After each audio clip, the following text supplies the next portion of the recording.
Bonjour à tous. Bienvenue dans les histoires d'horreur de Monsieur Mystique.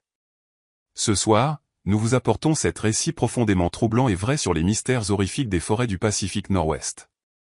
Ces histoires vous feront douter de ce qui se cache vraiment dans les profondeurs sauvages et ancestrales de l'Oregon et de Washington. Ce ne sont pas des contes fictifs, mais des rencontres documentées, partagées par des personnes qui se sont aventurées dans ces forêts enveloppées de brume, où quelque chose d'inexplicable attend dans l'ombre. Chaque histoire a été compilée à partir de rapports officiels, de témoignages et de dossiers d'enquête, peignant un tableau trop dérangeant pour être ignoré. Le Pacifique Nord-Ouest cache des secrets qui défient toute explication rationnelle. Et ce soir, vous entendrez des récits qui ont laissé les enquêteurs perplexes et les témoins à jamais changés. Si vous aimez le contenu d'horreur authentique, ancré dans la réalité, qui vous tiendra éveillé la nuit, abonnez-vous à Dossier Enterré et activez la cloche de notification pour ne jamais manquer nos dernières enquêtes sur l'inconnu après avoir écouté ces récits glaçants. Nous voulons entendre vos propres rencontres avec l'inexpliqué dans les commentaires ci-dessous.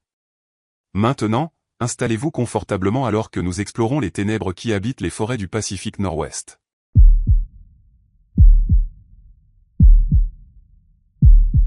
Jack était rangé dans la chaîne des Cascades, en Oregon, depuis près de 8 ans. Pendant ce temps, il avait appris à lire la forêt comme la plupart des gens lisent un journal. Chaque branche cassée, chaque pierre déplacée, chaque motif inhabituel dans le sous-bois lui disait quelque chose sur ce qui s'était passé dans son territoire. Le matin du 3 octobre, ces signes lui disaient que quelque chose n'allait pas du tout. L'air automnal était frais et piquant, avec une odeur de pin, alors qu'il commençait sa patrouille de routine le long du cadran sud-est de sa juridiction. Une zone qui englobait plus de 40 miles carrés de forêt dense, de terrains rocheux et de sentiers de montagne isolés qui voyaient moins d'une douzaine de randonneurs par semaine en basse saison. C'était le genre de nature sauvage où les gens venaient disparaître du monde pendant un moment, trouver la paix et la solitude, et où la plupart des visiteurs ne laissaient derrière eux que des empreintes de pas et ne prenaient que des photographies. Mais alors que Jack tournait au niveau d'un virage du sentier près de Clearwater Creek, il repéra quelque chose qui le fit s'arrêter net. Un campement abandonné se trouvait dans une petite clairière à environ 30 mètres du sentier principal, et tout était anormal. La tente était toujours debout, parfaitement montée et solidement ancrée, avec les bâches de pluie sécurisées contre la rosée du matin. Un réchaud de camping portable était posé sur un rocher plat, avec une casserole de ce qui semblait être de la bouillie d'avoine encore posée sur le brûleur. Et quand Jack s'approcha prudemment et toucha le côté de la casserole, il constata qu'elle était à peine tiède, suggérant qu'elle avait été cuisinée dans le roux les 2 heures précédentes. 2 chaises de camping étaient disposées en cercle autour d'un foyer de pierre contenant les restes d'un feu de camp, et une paire de chaussures de randonnée coûteuses était soigneusement posée devant l'entrée de la tente. Jack appela, sa voix résonnant à travers les arbres, mais il n'obtint aucune réponse, à part le cri lointain d'un faucon et le bruissement du vent dans les sapins. Il vérifia l'intérieur de la tente et y trouva 2 sacs de couchage, des effets personnels soigneusement organisés dans des sacs à dos, des portefeuilles contenant des pièces d'identité et de l'argent, et des téléphones posés sur des vêtements pliés. Tout ce qui avait de la valeur était encore là, ce qui éliminait immédiatement le vol comme mobile pour ce qui s'était passé. Les cartes d'identité lui apprirent que le camp appartenait à Madison Morgan et Luke Bell, tous 2 de Seattle, tous 2 dans la vingtaine, tous 2 signalés comme randonneurs expérimentés, selon les permis qu'ils avaient déposés au poste de rangée 3 jours plus tôt. Jack sortit sa radio et signala le camp abandonné au quartier général, puis commença un examen minutieux des alentours. C'est alors qu'il trouva le premier signe de vrai problème. À environ 15 pieds du camp, en direction de la forêt et loin de tout sentier établi, il découvrit une piste éparpillée d'objets personnels. Une veste polaire était froissée contre une bûche tombée. 50 pieds plus loin, il trouva une casquette de baseball emmêlée dans des buissons bas. Puis une bouteille d'eau, tombée et laissée là où elle était tombée, le bouchon encore en place, l'eau toujours à l'intérieur. Ce n'étaient pas des objets que quelqu'un aurait perdus par accident en randonnée.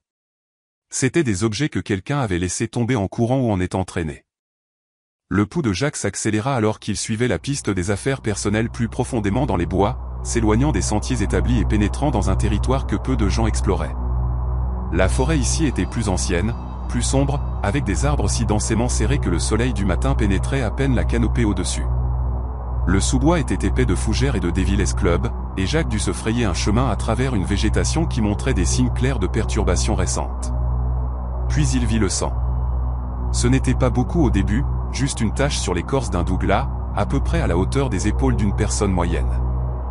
Mais en avançant, il en trouva davantage, des gouttelettes sur les feuilles, une tache plus grande sur un rocher couvert de mousse, et surtout, des marques de traînée dans la terre meuble près d'un petit ravin. 2 lignes parallèles qui suggéraient que quelque chose de lourd avait été traîné à travers le sol. Les mains de Jacques tremblèrent légèrement alors qu'il atteignait à nouveau sa radio, mais quand il appuya sur le bouton d'émission, il n'obtint que des parasites. Il vérifia l'appareil et constata qu'il fonctionnait correctement. Mais d'une manière ou d'une autre, dans cette section particulière de la forêt, il n'avait aucun signal du tout. C'était inhabituel, car les radios des Rangers étaient spécialement conçues pour fonctionner dans des zones reculées, utilisant des tours relais positionnés dans toute la chaîne de montagnes. Il essaya son téléphone portable avec le même résultat. Aucun signal, aucune connexion, rien. Le silence de la forêt devint soudainement oppressant, et Jacques prit conscience qu'il était seul, à des kilomètres de la route la plus proche. Suivant ce qui semblait être des preuves d'un crime violent dans un terrain de plus en plus isolé, il prit une décision qui lui sauva probablement la vie. Au lieu de continuer, il marquerait son emplacement à l'aide des coordonnées GPS de son appareil portatif, puis retournerait au campement et marcherait jusqu'à un endroit où sa radio fonctionnerait pour pouvoir appeler des renforts. Mais alors qu'il se retournait pour retraverser ses pas, il entendit quelque chose qui le figea sur place.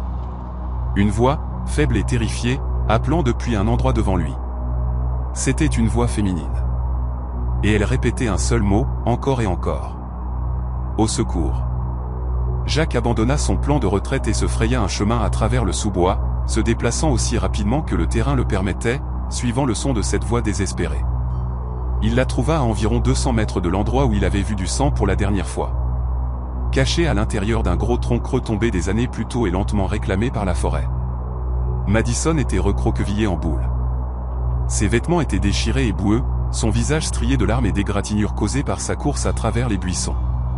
Ses yeux étaient fous de peur. Et quand elle vit Jacques pour la première fois, elle hurla et essaya de se recroqueviller plus profondément dans le tronc, jusqu'à ce qu'il s'identifie comme un ranger et lui montre son insigne et son uniforme. Il fallut près de 15 minutes pour la sortir du tronc et la calmer suffisamment pour qu'elle puisse parler de manière cohérente. Et ce qu'elle lui raconta lui glaça le sang. Elle et Luc dormaient dans leur tente quand quelque chose les avait réveillés juste avant l'aube. Au début, ils avaient pensé que c'était peut-être un animal, peut-être un ours qui inspectait leur camp. Alors, Luc avait dézippé la tente pour regarder dehors. Madison dit qu'elle l'avait entendu dire quelque chose. Elle ne se souvenait plus de quoi. Puis il y avait eu un bruit, comme si quelqu'un frappait quelque chose de solide, un coup sourd. Et Luc avait fait un bruit d'étouffement. Elle s'était précipitée hors de son sac de couchage et avait regardé dehors pour voir une silhouette traîner Luc loin de la tente par les pieds, le tirant dans la forêt. La silhouette était humaine. Elle en était certaine, mais dans la faible lumière de l'aube, elle n'avait pu distinguer aucun détail, sauf qu'elle était grande, probablement masculine, et vêtue de vêtements sombres. Madison avait attrapé sa veste et avait commencé à suivre, hurlant à la personne de s'arrêter. Et c'est alors que la silhouette avait lâché les jambes de Luc et avait commencé à courir vers elle à la place. Elle avait couru. Elle ne se souvenait pas d'avoir lâché sa veste ou son chapeau ou quoi que ce soit d'autre. Elle se souvenait seulement d'avoir traversé la forêt en aveugle, paniquée, les branches déchirant sa peau et ses vêtements, ses poumons en feu, et derrière elle, le son de quelqu'un qui la poursuivait. Elle avait couru jusqu'à ce que ses jambes flanchent, puis elle avait trouvé le tronc creux et s'y était glissée, tirant des feuilles mortes et des débris de forêt derrière elle pour se cacher. Elle y était restée pendant des heures, écoutant des pas se déplacer dans la zone autour d'elle, s'arrêtant parfois comme si la personne cherchait, puis continuant. Elle était restée silencieuse même quand elle avait entendu Jacques l'appeler plus tôt, car elle était trop terrifiée pour déterminer si la voix était amicale ou un piège. Jacques lui demanda si elle avait une idée de l'endroit où Luc pouvait être maintenant, et Madison secouait la tête, de nouvelles larmes coulant sur son visage. Elle dit qu'elle pensait qu'il était mort, car le son qu'il avait fait quand il avait été frappé était horrible, et elle avait vu du sang sur sa tête quand la silhouette le traînait. Jacques savait qu'il devait emmener Madison en sécurité et faire intervenir immédiatement les forces de l'ordre. Mais il savait aussi que si Luc était blessé quelque part dans cette forêt, chaque minute comptait. Il prit la difficile décision de faire bouger Madison vers une zone où sa radio fonctionnerait. Et en marchant, il gardait les yeux rivés sur la forêt autour d'eux, cherchant tout signe de mouvement, toute indication qu'ils étaient observés. La marche retour vers le campement abandonné prit 45 minutes, car Madison était épuisée et blessée, ses chevilles enflées après s'être tordues pendant sa fuite paniquée à travers la forêt. Quand ils atteignirent enfin le camp, Jacques essaya à nouveau sa radio et constata qu'elle fonctionnait. il appela immédiatement des renforts d'urgence, demandant à la fois des forces de l'ordre et des équipes de recherche et sauvetage, et signala un homicide en cours. La réponse fut rapide.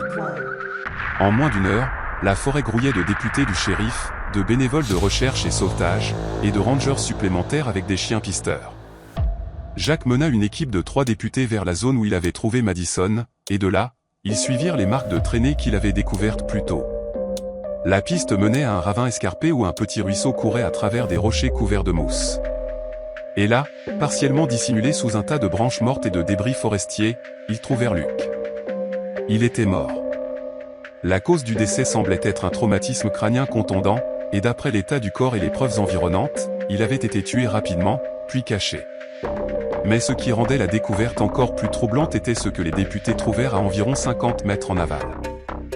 Un autre tas de branches délibérément arrangées pour dissimuler quelque chose. Et en dessous, un autre corps. Celui-ci était plus ancien, probablement mort depuis plusieurs semaines d'après l'état de décomposition. Il fut identifié grâce à ses effets personnels comme appartenant à un randonneur porté disparu 6 semaines plus tôt. Son nom était Anthony Bellet, et il randonnait seul quand il avait disparu sans laisser de traces. L'enquête s'étendit rapidement. Des chiens renifleurs de cadavres furent amenés, et au cours des 3 jours suivants, ils firent des découvertes qui transformèrent l'affaire en l'une des plus grandes enquêtes criminelles de l'histoire de l'Oregon. Au total, ils trouvèrent 14 corps enterrés ou cachés à divers endroits dans un rayon de 3 miles autour de l'endroit où Luc avait été tué. Certains étaient récents, d'autres datés de plusieurs années, représentant des affaires de personnes disparues qui étaient restées sans réponse depuis longtemps. Les preuves médico-légales suggéraient que toutes les victimes étaient mortes de traumatismes contondants ou d'étranglement. Et plusieurs montraient des signes d'avoir été ligotées avec une corde avant leur mort. Le tueur avait utilisé cette section de forêt comme un terrain de décharge pour ce que les enquêteurs estimèrent être au moins une décennie, peut-être plus. Ce qui rendait l'affaire encore plus glaçante était la réalisation que le tueur avait un schéma.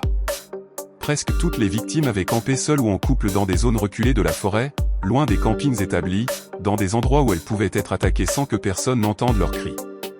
Pour Jacques, les jours suivant la découverte furent un tourbillon d'entretiens avec les détectives, de traitement de la scène de crime, et de la macabre tâche d'aider les équipes de recherche à naviguer dans les sections de plus en plus coordonnées de sa forêt.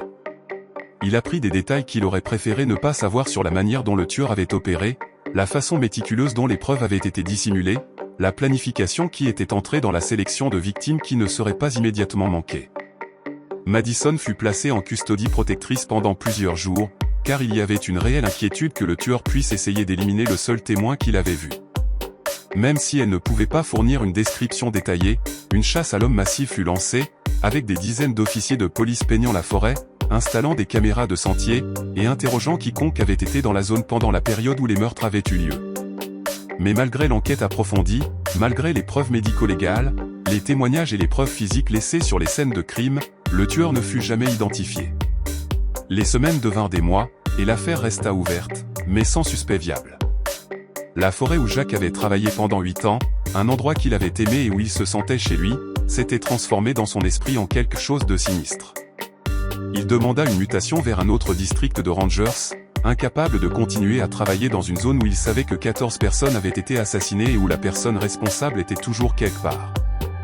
Il apprit plus tard, par des rapports de suivi, que Madison avait quitté Washington entièrement, déménageant de l'autre côté du pays pour vivre avec sa famille en Caroline du Nord, incapable de faire face au traumatisme de ce qu'elle avait vécu et vu.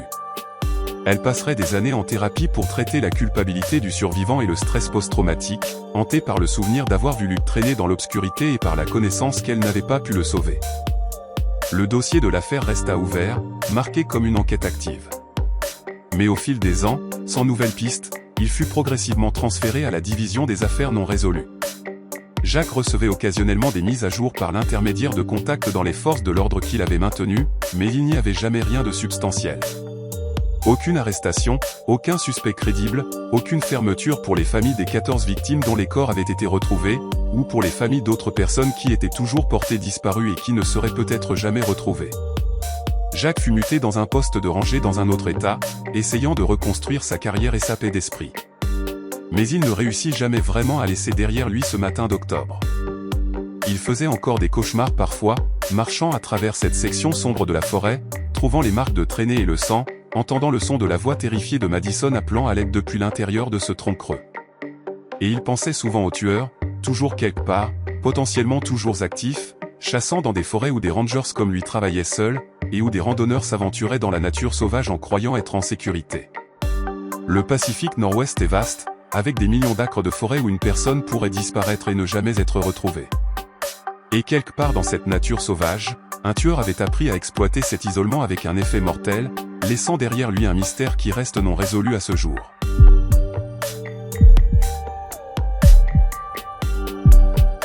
Il a travaillé comme biologiste de la faune pour le département de la pêche et de la faune de l'État de Washington depuis un peu plus de 3 ans lorsqu'elle fut affectée à une étude sur les animaux nocturnes dans la forêt nationale de Gifford-Pinchot. Le projet était simple en théorie, mais complexe en exécution. Elle devait installer du matériel d'enregistrement audio à plusieurs endroits dans une zone de recherche désignée pour suivre les populations de chouettes, surveiller leurs schémas de chasse et documenter leurs appels territoriaux tout au long de la saison de reproduction. Le travail exigeait qu'elle passe de longues périodes seule dans la forêt, souvent en campant pendant 5 à 7 jours d'affilée dans des zones reculées, loin des sentiers établis ou des campings. Ila s'était toujours sentie à l'aise dans les milieux sauvages. Elle avait grandi en faisant du camping avec sa famille dans divers parcs nationaux du Pacifique Nord-Ouest, et ses études supérieures l'avaient menée dans certains des terrains les plus isolés d'Amérique du Nord. La solitude ne la dérangeait pas, et elle avait développé le genre de compétences pratiques en milieu sauvage qui rendait le travail de terrain en solo gérable plutôt que dangereux.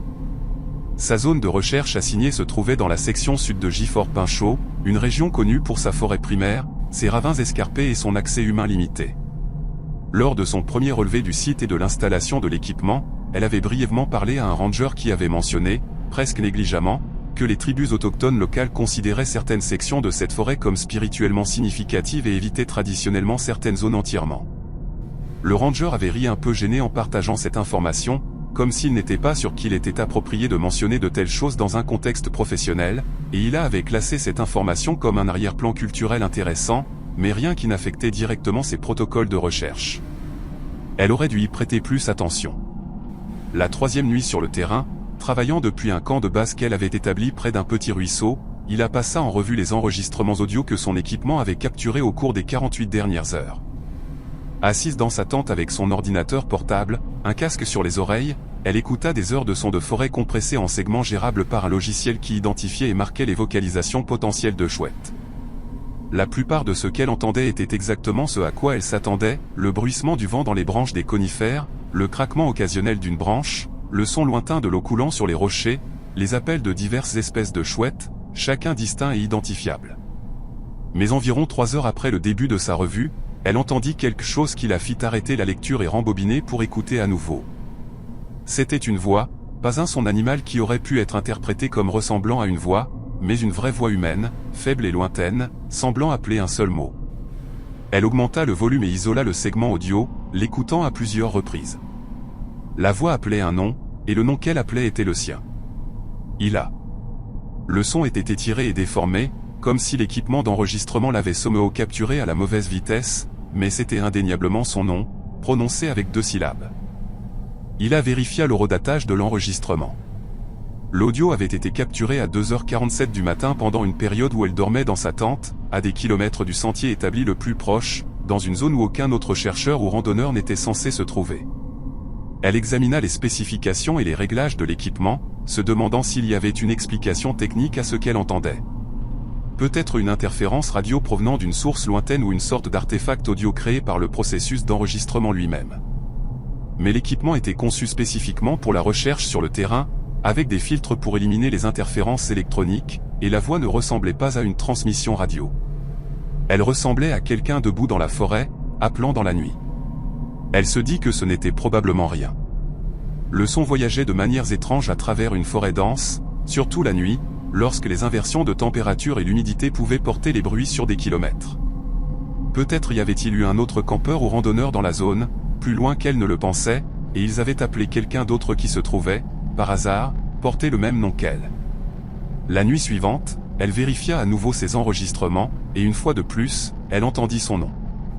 Cette fois, il y avait plusieurs occurrences capturées à différents moments de la nuit par différents appareils d'enregistrement positionnés à divers endroits autour de sa zone de recherche.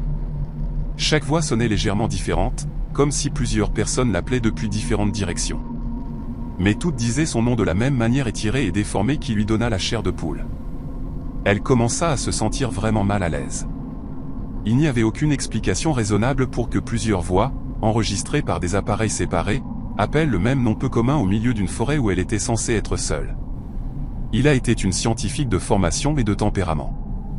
Quelqu'un qui cherchait des explications logiques et des conclusions basées sur des preuves, mais elle était aussi assez pragmatique pour reconnaître quand quelque chose ne semblait pas normal. Cela ne semblait pas normal. La 4e nuit de sa session sur le terrain, la situation passa de dérangeante à terrifiante. Il a effectué une vérification de routine de son équipement, remplaçant les piles d'une des unités d'enregistrement positionnées à environ un demi-mile de son camp, quand elle entendit la voix appeler son nom sans aucun appareil électronique pour médiatiser le son. Elle venait de plus profond dans la forêt, au-delà de la portée du faisceau de sa lampe torche, une voix qui semblait résonner entre les arbres, appelant Ila avec la même intonation déformée et interrogative qu'elle avait entendue sur les enregistrements. Elle se figea, son cœur battant à tout rompre, tous ses sens soudainement hyper alertes. Elle appela, demandant si quelqu'un était là, s'identifiant comme une chercheuse travaillant dans la zone. La seule réponse fut le silence. Puis, après peut-être 30 secondes, la voix appela à nouveau, cette fois depuis une direction différente. Il a pris une décision qui lui sauva probablement la vie, ou du moins sa santé mentale. Elle abandonna l'équipement qu'elle était en train de vérifier et marcha rapidement vers son camp. Pas tout à fait en courant, mais se déplaçant vite, le faisceau de sa lampe torche rebondissant devant elle sur le sentier étroit. Derrière elle, elle entendit la voix appeler à nouveau. Puis encore, toujours depuis un emplacement légèrement différent, comme si ce qui produisait le son se déplaçait à travers la forêt parallèlement à son chemin. Quand elle atteignit son camp, elle grimpa dans sa tente et scella l'entrée. Se sentant soudainement très vulnérable et très seule, elle essaya de rationaliser ce qui se passait.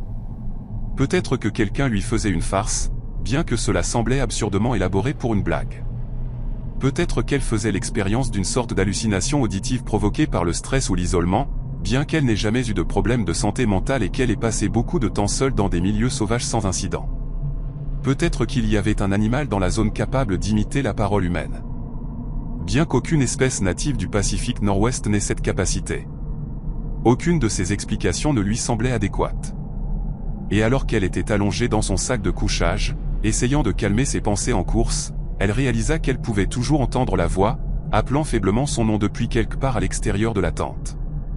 Puis, son équipement commença à dysfonctionner. Les piles de sa lampe torche moururent, bien qu'elle les ait remplacées ce matin-là par des neuves, scellées dans leur emballage. Son GPS s'éteignit et refusait de redémarrer. Son téléphone satellite montrait une batterie pleine, mais ne pouvait pas établir de connexion quand elle essaya d'appeler son superviseur. Même sa montre, un simple appareil numérique, commença à afficher des nombres aléatoires au lieu de leur correct. Ila avait apporté des piles de rechange pour tout, un protocole standard pour le travail de terrain prolongé, et elle remplaça systématiquement chaque pile dans chaque appareil qu'elle possédait. Certains des appareils se rallumèrent, mais en quelques minutes, ils s'éteignaient à nouveau, comme si quelque chose drainait l'énergie de manière impossiblement rapide. Elle resta assise dans l'obscurité de sa tente, trop effrayée pour dormir, écoutant son nom être appelé encore et encore depuis divers points autour de son campement. À un moment donné pendant cette nuit sans fin, elle dut s'endormir d'épuisement pur, car elle se réveilla pour constater qu'il faisait jour. La forêt était silencieuse. La sensation oppressante d'être observée s'était dissipée. Son équipement fonctionnait à nouveau normalement. Elle vérifia les enregistrements de la nuit précédente et découvrit que chaque appareil avait capturé la même chose. Des heures de son nom étant appelées par plusieurs voix depuis des directions impossibles, sans aucun autre son pour fournir un contexte ou une explication. Elle découvrit aussi quelque chose qui lui glaça le sang. Selon les horodatas GPS de ses différents appareils, elle avait perdu environ 2 heures. Sa mémoire de la nuit était continue, sans trop. Mais la chronologie montrait une période de juste après minuit jusqu'à près de 2h30 du matin où aucun enregistrement n'existait et où aucun journal d'appareil ne montrait aucune activité. Comme si elle et tout son équipement avaient simplement cessé d'exister pendant cette période. Pire que le temps perdu était ce qui arriva ensuite.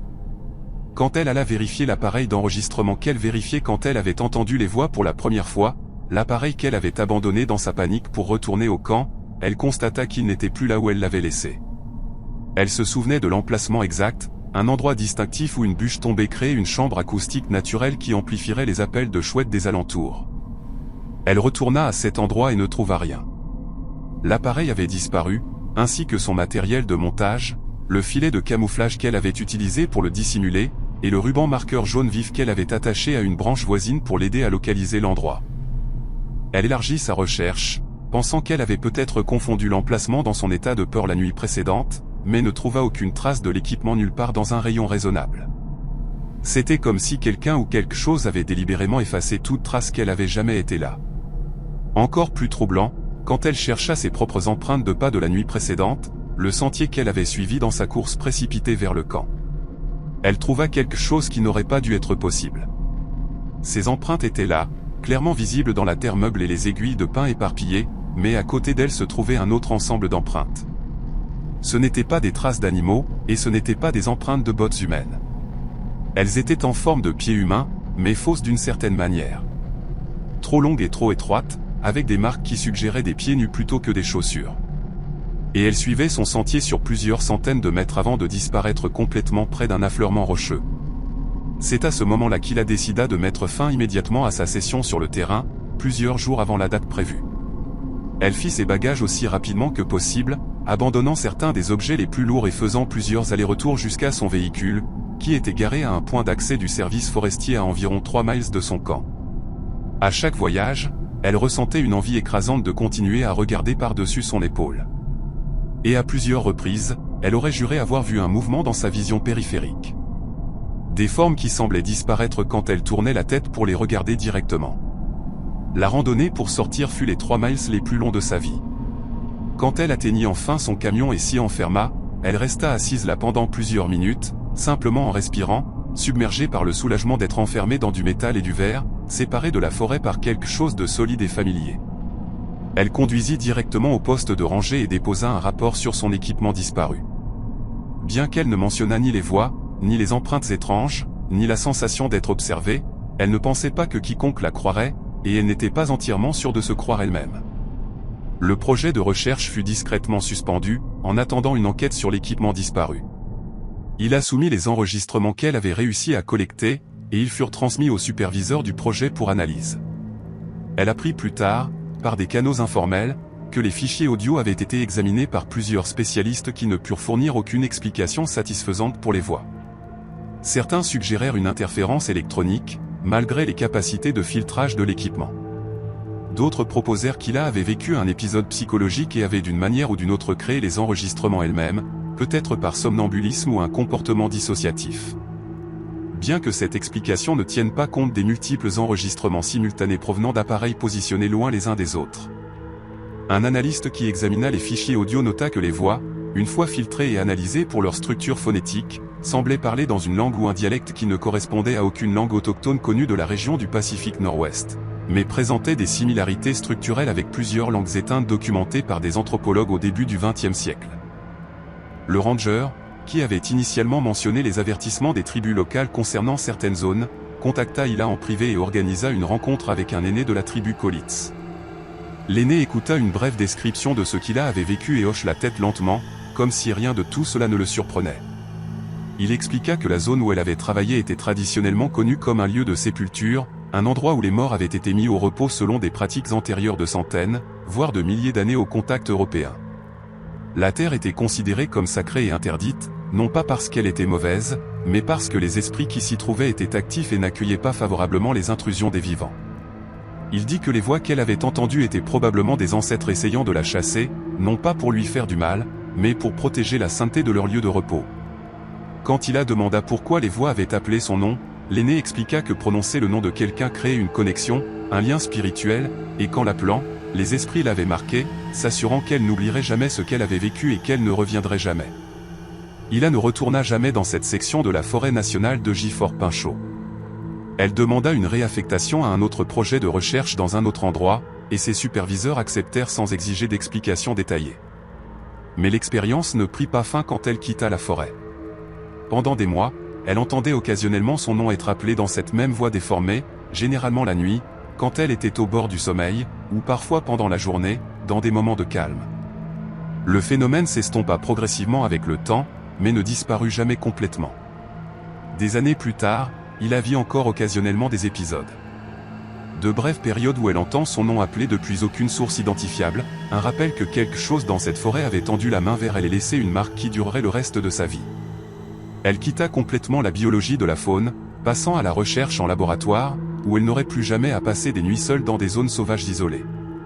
Et elle n'a jamais parlé publiquement des détails de ce qui s'est passé pendant ces 4 jours dans la forêt nationale de Gifford-Pinchot, sachant que certaines expériences ne peuvent pas être adéquatement expliquées ou comprises dans le cadre de la science empirique.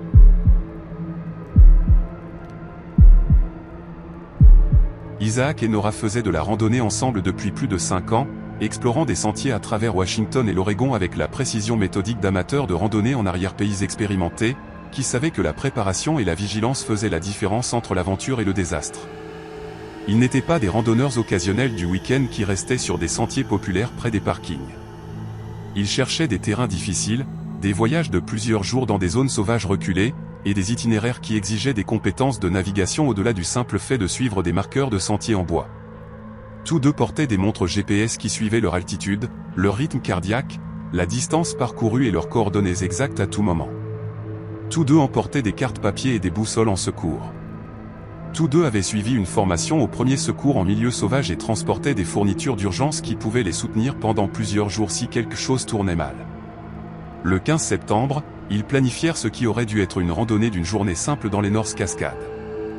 Un sentier qu'ils avaient réussi à compléter 3 fois au cours des 2 dernières années. La randonnée faisait environ 11 miles aller-retour avec un dénivelé de 2800 pieds, menant à un lac alpin entouré de pics offrant des vues spectaculaires les jours clairs.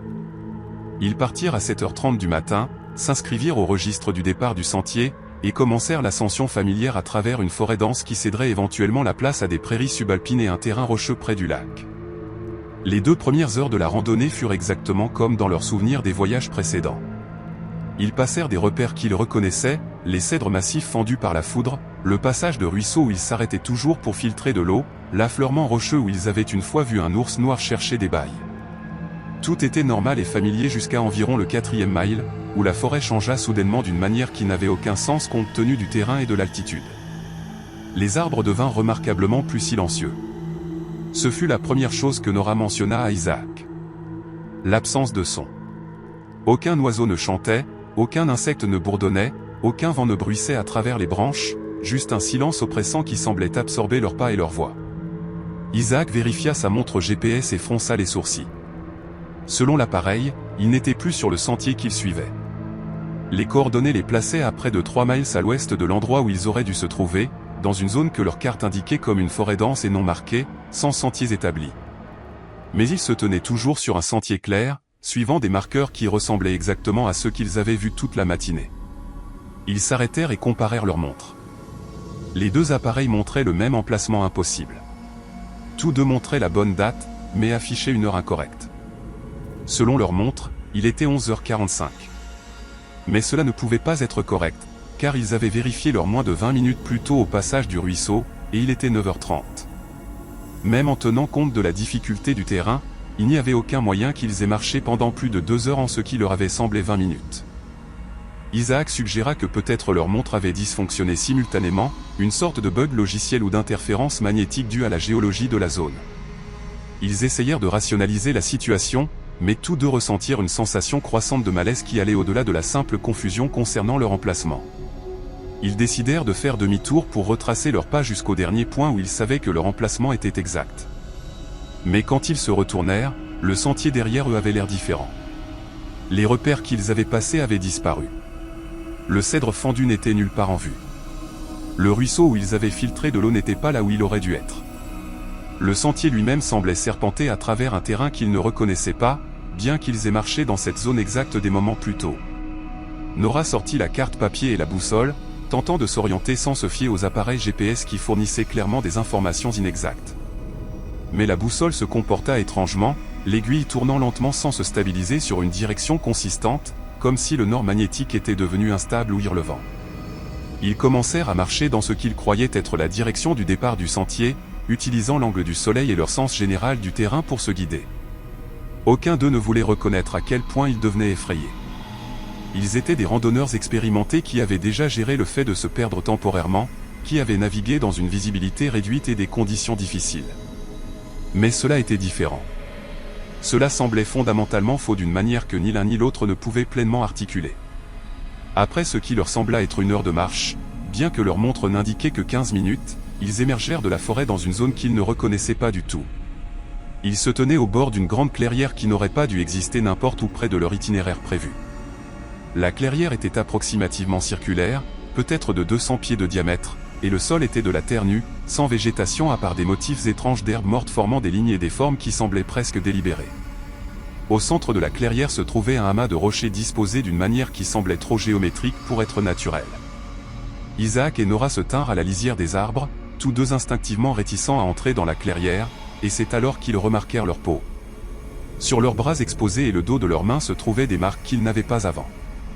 De petites brûlures circulaires, chacune de la taille d'un quart de dollar, surlevées et rouges, comme s'ils avaient été touchés par quelque chose de très chaud. Les marques n'étaient pas douloureuses, mais elles étaient clairement nouvelles, et ni Isaac ni Nora ne se souvenaient de la manière dont ils les avaient eues.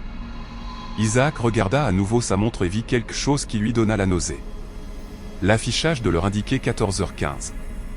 Des heures avaient passé, mais il n'avait aucun souvenir de ces heures.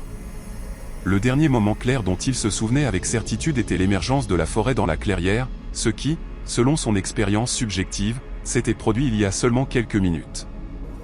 Il demanda à Nora quelle heure elle pensait qu'il était, sans lui dire ce que sa montre indiquait, et elle répondit que cela devait être aux alentours de midi, peut-être 12h30 au plus tard.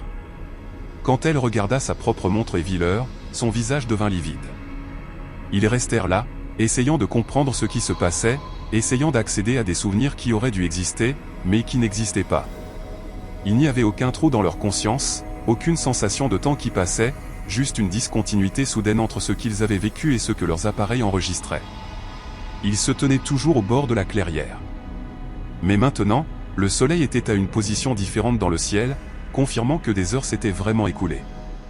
Leurs vêtements étaient déchirés à des endroits qu'aucun des deux ne pouvait expliquer. Leurs bottes étaient couvertes de boue qui n'était pas cohérente avec le sentier sec sur lequel ils avaient marché.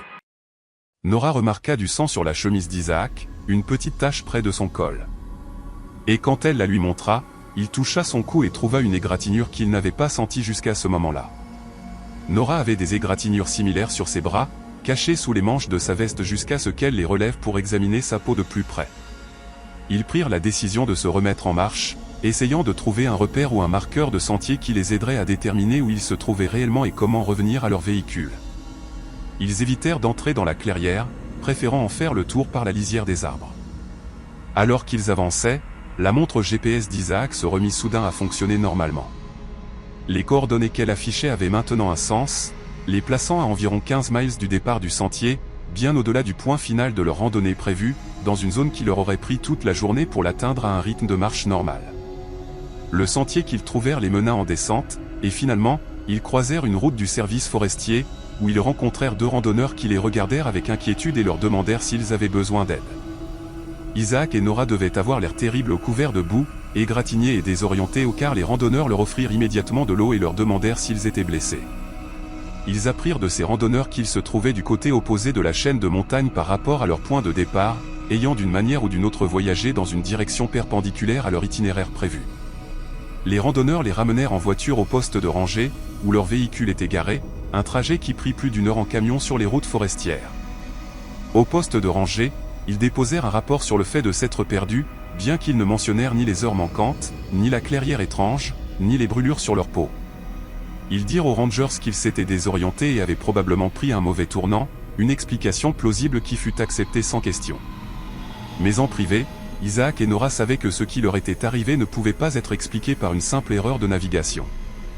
Ils furent examinés à l'hôpital le lendemain, à l'insistance de Nora, et le médecin qui regarda les brûlures circulaires sur leur peau ordonna des tests supplémentaires, y compris un scanner pour vérifier l'exposition aux radiations. Les résultats montrèrent des niveaux élevés de radiation, pas assez pour causer des problèmes de santé immédiats, mais définitivement anormaux et incohérents avec une exposition environnementale naturelle. Le cas fut noté dans leurs dossiers médicaux. Et d'une manière ou d'une autre, l'information atteignit des chercheurs qui documentaient des incidents inhabituels dans la région des North Cascades. Isaac et Nora apprirent qu'ils n'étaient pas les premiers randonneurs à signaler des heures manquantes, des blessures inexpliquées et des trous de mémoire dans cette zone particulière.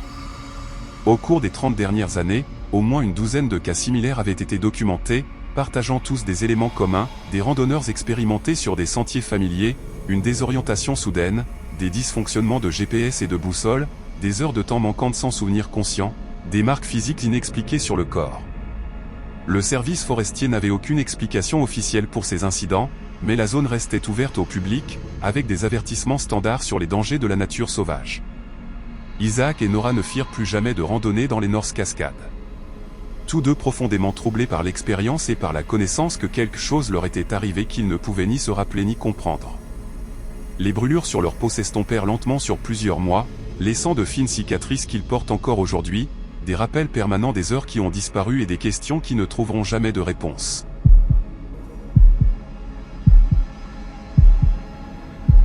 Dylan avait pris le poste de guetteur d'incendie pour des raisons pratiques plutôt que romantiques. Le travail payait raisonnablement bien pour 6 semaines de travail, fournissait un logement gratuit sous la forme d'une petite cabane montée sur une plateforme de tour, et exigeait des qualifications minimales au-delà de la capacité à tolérer une solitude prolongée et à maintenir une vigilance pour les signes de feux de forêt. Il avait 24 ans, venait de diplômer avec un baccalauréat en sciences environnementales et avait du mal à trouver un emploi permanent dans son domaine. Le poste de guetteur dans la forêt nationale de Mount Baker Snoqualmie dans l'État de Washington semblait être une manière idéale de gagner de l'argent tout en acquérant de l'expérience en gestion de la nature sauvage et en enrichissant son CV avec un travail concret en foresterie. La formation avait été simple. Il avait appris à utiliser le Firefindé, une carte circulaire avec des réticules qui lui permettaient de localiser avec précision l'emplacement des fumées repérées.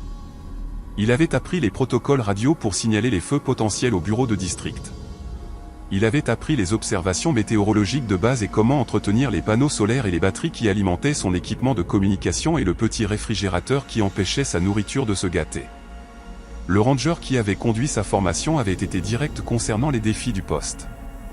L'isolement pouvait être psychologiquement difficile pour certaines personnes. Le temps pouvait devenir hostile avec peu d'avertissement, apportant des tempêtes qui feraient trembler toute la structure de la tour et mettraient ses nerfs à l'épreuve. Les jours pouvaient être monotones, avec rien qui ne se passe pendant des semaines, ce qui créait sa propre forme de tension mentale. Mais le ranger n'avait mentionné rien d'inhabituel concernant cette tour particulière, et Dylan n'avait aucune raison de s'attendre à autre chose qu'aux défis normaux du travail de guetteur. Sa première semaine se passa exactement comme prévu. Il établit une routine qui divisait les longues journées en segments gérables, observation météo et vérification radio à 6 heures, petit déjeuner et entretien de l'équipement jusqu'à 8 heures, première observation de la forêt avec des jumelles, lecture ou écriture dans son journal jusqu'à la prochaine observation programmée, déjeuner à midi, observation l'après-midi toutes les 2 heures, dîner à 18 heures, observation du coucher de soleil, puis les longues heures de nuit avec rien à faire sauf lire à la lumière de la lampe à pétrole ou écouter des podcasts téléchargés jusqu'à ce que le sommeil devienne possible. La tour se dressait dans une clairière qui avait été délibérément entretenue pour empêcher les arbres d'obstruer la vue à 360 degrés nécessaire à la détection des incendies. La clairière était approximativement circulaire, peut-être de 100 yards de diamètre, entourée d'une forêt dense qui pressait de tous les côtés. Pendant la journée, Dylan trouvait l'isolement paisible plutôt qu'oppressant. Par temps clair, il pouvait voir à des milles dans toutes les directions, observant le jeu de lumière et d'ombre sur les crêtes lointaines, suivant les systèmes météorologiques alors qu'il se déplaçait à travers les vallées, observant la faune qui s'aventurait parfois dans la clairière. Mais la nuit, la clairière devenait autre chose. L'obscurité au-delà de la portée des lumières de sa tour était absolue, et les sons de la forêt qui avaient semblé agréables pendant les heures de jour prenaient une teinte qui le rendait mal à l'aise de manière qu'il ne pouvait pas totalement justifier. Ce fut lors de la 8e nuit de sa rotation qu'il remarqua la silhouette pour la première fois. Il avait terminé son observation du coucher de soleil et se préparait pour le lit quand il jeta par hasard un coup d'œil par la fenêtre orientée au nord. Debout à la lisière même de la clairière, précisément là où l'herbe entretenue rencontrait la lisière des arbres, se trouvait une forme humaine. La silhouette était trop éloignée et la lumière trop faible pour distinguer des détails. Mais c'était clairement en forme de personne, debout complètement immobile, apparemment en train de regarder directement la tour. Dylan ressentit une secousse de surprise suivie de curiosité. C'était inhabituel, mais pas impossible qu'un randonneur soit dans cette zone. La tour était accessible par un sentier qui se connectait au réseau de sentiers plus large, bien que la plupart des randonneurs évitaient la montée raide nécessaire pour atteindre le poste de guet, sauf s'ils voulaient spécifiquement visiter la tour. Il attrapa sa lampe torche et ouvrit la porte de la cabane. En sortant sur la petite plateforme qui entourait la structure, il lança un salut, sa voix portant à travers la clairière. Il n'y eut aucune réponse. La silhouette resta immobile. Dylan dirigea le faisceau de sa lampe torche vers l'endroit où il avait vu la forme, mais la lumière semblait être absorbée par l'obscurité sans illuminer clairement quoi que ce soit. Il pouvait toujours voir le contour de la silhouette, mais le faisceau de la lampe torche échouait d'une manière ou d'une autre à révéler des détails supplémentaires. Il appela à nouveau, demandant si la personne avait besoin d'aide, se demandant si peut-être il s'agissait d'un randonneur qui s'était perdu ou blessé. Toujours aucune réponse. Après plusieurs minutes de cette interaction à sens unique, Dylan se retira dans la cabane, se sentant mal à l'aise, mais pas encore effrayé. Il se dit que la silhouette était probablement juste quelqu'un qui avait campé à proximité et faisait une promenade du soir. Le manque de réponse pouvait s'expliquer par la distance, ou par le fait que la personne portait des écouteurs, ou simplement par quelqu'un qui préférait ne pas s'engager dans une interaction sociale. Il essaya de chasser cette rencontre et de se concentrer sur d'autres choses. Mais il se surprit à revenir sans cesse à la fenêtre nord pour vérifier si la silhouette était toujours là. Elle y était pendant les 3 heures suivantes, jusqu'à ce que Dylan s'endorme enfin malgré son malaise. La silhouette resta exactement à la même position, ne bougeant apparemment jamais, ne répondant à aucune tentative de communication. Quand Dylan se réveilla le lendemain matin et vérifia immédiatement la fenêtre, la silhouette avait disparu. La clairière était vide dans la lumière du matin, ne montrant rien d'inhabituel. Il envisagea de signaler l'incident lors de son appel radio du matin, mais décida de ne pas le faire. Que rapporterait-il? Qu'il y avait quelqu'un debout à la lisière de la clairière? Qu'il n'avait pas répondu quand il leur avait appelé? Cela semblait absurde de faire un rapport officiel pour quelque chose d'aussi mineur. Mais cette nuit-là, la silhouette revint. Même endroit, même posture, même immobilité dérangeante. Dylan essaya à nouveau la lampe torche, avec le même manque de résultats. Il essaya de prendre une photo avec l'appareil photo de son téléphone, mais l'image ne montra que de l'obscurité, sans silhouette visible. Bien qu'il puisse la voir clairement à l'œil nu quand il regardait depuis l'écran du téléphone, il essaya d'utiliser les jumelles de la tour, qui auraient dû fournir beaucoup plus de détails à cette distance. Mais quand il regarda à travers les lentilles, la silhouette semblait devenir floue et indistincte, comme si les jumelles ne pouvaient pas se focaliser correctement sur cet emplacement spécifique. Nuit après nuit, le schéma se répéta. La silhouette apparaissait peu après le coucher du soleil, toujours au même endroit exact, et y restait pendant des heures. Dylan commença à chronométrer ses apparitions et découvrit qu'elle suivait un horaire précis, arrivant à la lisière de la clairière à 20h47 et restant visible jusqu'à minuit 15, puis disparaissant entre minuit 15 et minuit 30, quand l'attention de Dylan était ailleurs. Il commença à documenter le phénomène dans son journal, non pas parce qu'il pensait que quiconque le croirait, mais parce que l'acte d'écrire l'aidait à traiter ce qu'il vivait. La 15e nuit, quelque chose changea. La silhouette était plus proche. Pas de manière dramatique, mais définitivement plus proche qu'elle ne l'avait été les nuits précédentes. Au lieu de se tenir à la lisière des arbres, elle était maintenant positionnée à environ 10 yards dans la clairière. Le rythme cardiaque de Dylan s'accéléra alors qu'il réalisait que la silhouette s'était déplacée sans qu'il en soit témoin. Elle était simplement apparue plus près, comme si elle avait téléporté d'un endroit à un autre pendant les moments où il ne regardait pas. La nuit suivante, elle était encore plus proche. Puis plus proche encore. À la 20e nuit, la silhouette se tenait à peu près à mi-chemin entre la lisière des arbres et la base de la tour, et Dylan était vraiment effrayé. Il appela le bureau du district des Rangers pendant son appel de vérification du matin et essaya d'expliquer ce qui se passait, en le présentant soigneusement comme une préoccupation de sécurité possible concernant quelqu'un qui s'approchait de la tour à plusieurs reprises la nuit. Le ranger qui prit son appel fut sympathique, mais pas particulièrement alarmé. Il suggéra que cela pouvait être un animal que Dylan identifiait mal dans des conditions de faible éclairage, ou peut-être un arbre mort debout qui avait une forme humaine et que Dylan remarquait davantage parce qu'il se concentrait dessus. Dylan ne discuta pas, mais il savait que ce qu'il voyait n'était ni un animal ni un arbre. La 23e nuit, Dylan trouva des empreintes. Il était descendu de l'escalier de la tour pour vérifier la base de la structure, quelque chose qu'il avait évité de faire après la tombée de la nuit. Mais son besoin de vérification avait surmonté sa peur.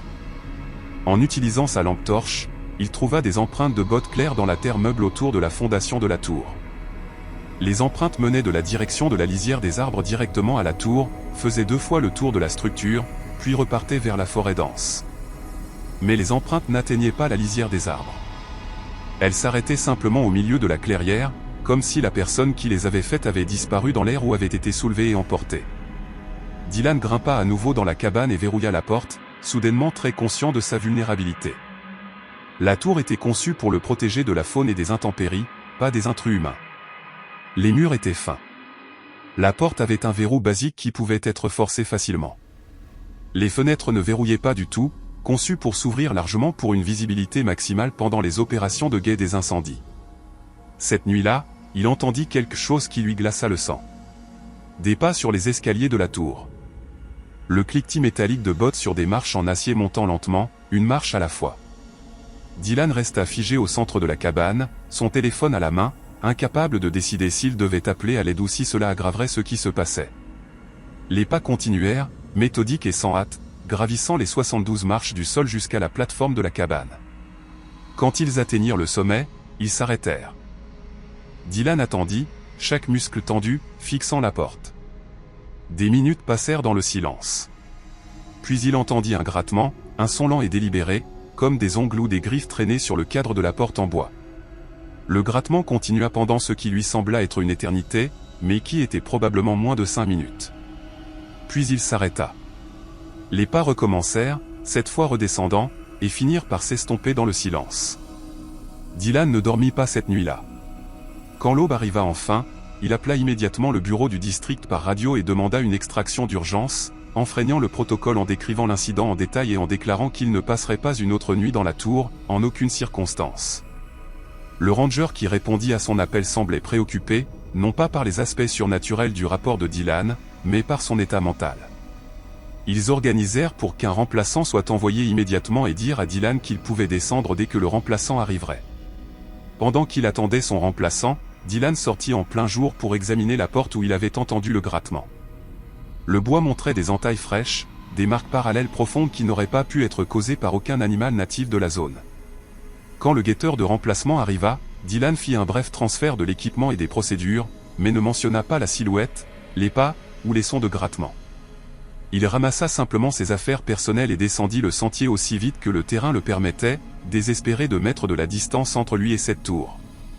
Plus tard, par des canaux informels, Dylan apprit qu'il était le 3e guetteur en 5 ans à demander une résiliation anticipée de ce poste de tour spécifique. Le ranger qui lui donna cette information le fit discrètement, presque à contre-cœur, et mentionna que la tour était maintenant équipée de caméras et de capteurs à distance, afin qu'elle puisse être surveillée depuis le bureau du district sans nécessité d'occupants humains. L'explication officielle de ce changement était l'efficacité budgétaire et l'avancée technologique. Mais Dylan soupçonnait que la vraie raison était que personne ne voulait aborder le fait que quelque chose observait cette tour, quelque chose qui apparaissait comme une horloge et se rapprochait chaque nuit, quelque chose qui laissait des empreintes se terminant dans le vide et grattait aux portes avec des griffes ou des ongles laissant des marques trop profondes pour être ignorées. Dylan fut diagnostiqué avec un trouble de stress post-traumatique et d'anxiété sévère suite à son expérience. Il subit plusieurs mois de thérapie et on lui conseilla d'éviter les environnements de travail isolés à l'avenir. Il ne revint jamais au travail de guetteur d'incendie et quitta finalement le domaine de la foresterie, incapable de se débarrasser du souvenir de ces nuits à observer la silhouette s'approcher ou du son des pas montant vers lui dans l'obscurité.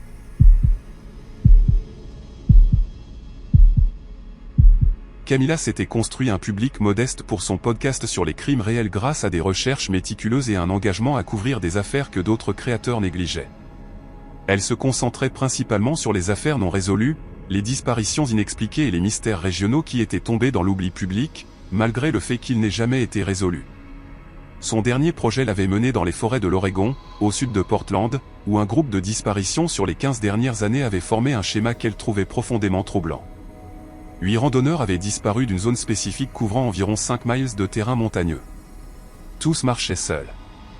Tous avaient disparu pendant la journée. Tous étaient des personnes expérimentées en plein air, qui connaissaient les risques et transportaient un équipement de sécurité approprié. Aucun de leurs corps n'avait jamais été retrouvé. Et dans plusieurs cas, même leur sac à dos ou effets personnels n'avaient pas été récupérés. Le département du shérif local avait enquêté sur chaque cas individuellement, mais n'avait jamais officiellement établi de lien entre eux dans le cadre d'un schéma plus large. Camilla croyait que le schéma était impossible à ignorer et méritait un examen plus approfondi. Elle passa 2 semaines à mener des recherches préliminaires, interviewant des membres de la famille des randonneurs disparus, examinant des rapports de police et étudiant des cartes topographiques de la zone. Ce qui émergea fut un tableau qui la rendait de plus en plus mal à l'aise. les disparitions survenaient dans un cadre temporel remarquablement cohérent, avec des victimes disparaissant en septembre ou octobre des années suivant un cycle de 3 ans. La dernière disparition avait eu lieu il y a 3 ans, ce qui signifiait que, selon le schéma, cette année marquait la prochaine disparition potentielle. Camilla était consciente des risques liés à la visite d'un endroit où des personnes avaient disparu, mais elle était aussi confiante dans ses capacités de chercheuse et sa compréhension de la sécurité en milieu sauvage. Elle planifia une expédition minutieuse, déposant des rapports de voyage détaillés auprès de plusieurs personnes, apportant un équipement de communication par satellite et programmant des points de contrôle réguliers avec son producteur de podcast. Elle passerait 2 jours à randonner dans la zone, enregistrant de l'audio pour son épisode, documentant les emplacements où les victimes avaient été vues pour la dernière fois et essayant de comprendre ce qui, dans cette section particulière de forêt, pouvait contribuer aux disparitions. Le premier jour de son enquête se passa sans incident. Elle randonna sur des sentiers établis, prit des notes approfondies, enregistra de l'audio ambiant et une narration pour son podcast, et documenta le terrain avec des photographies et des vidéos. La forêt était belle d'une manière qui semblait presque agressive, avec des douglas géants bloquant une grande partie de la lumière du soleil et créant une atmosphère de crépuscule perpétuel même en plein jour. Le sous-bois était dense avec des fougères et des salals, rendant les déplacements hors sentier difficiles. Elle pouvait comprendre comment quelqu'un pourrait se désorienter ici, mais cette explication semblait insuffisante pour expliquer 8 disparitions de randonneurs expérimentés sur 15 ans. Le deuxième jour, elle décida d'explorer un sentier non marqué qu'un des membres de la famille avait mentionné lors d'un entretien. Selon ce membre de la famille, leur proche disparu s'était intéressé à trouver une vieille route forestière qui était censée se connecter à la zone. Une route qui n'apparaissait plus sur aucune carte officielle, mais que les locaux insistaient à dire qu'elle existait encore quelque part dans la forêt. Camilla trouva le sentier après près d'1 heure de recherche. Il était envahi par la végétation et à peine visible, marqué seulement par de légères dépressions dans le sol de la forêt et des ouvertures occasionnelles dans le sous-bois qui suggéraient qu'un chemin avait autrefois existé ici.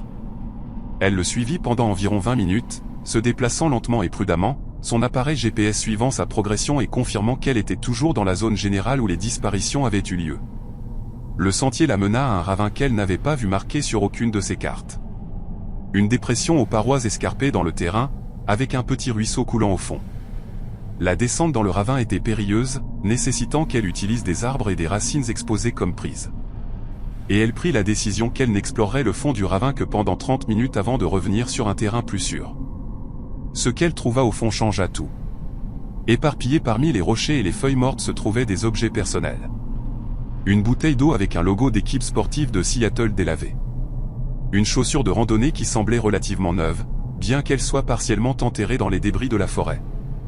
Un morceau de tissu déchiré qui aurait pu provenir d'un sac à dos ou d'une veste. Le plus troublant était un portefeuille. Endommagé par l'eau, mais contenant toujours des cartes d'identité et des cartes de crédit appartenant à l'un des randonneurs disparus. Camilla documenta tout avec des photographies, faisant attention à ne pas déranger ce qui était clairement une preuve de quelque sorte. Elle était en train de marquer les coordonnées GPS quand elle remarqua autre chose. Des structures, si c'était le bon terme, construites à partir de matériaux forestiers.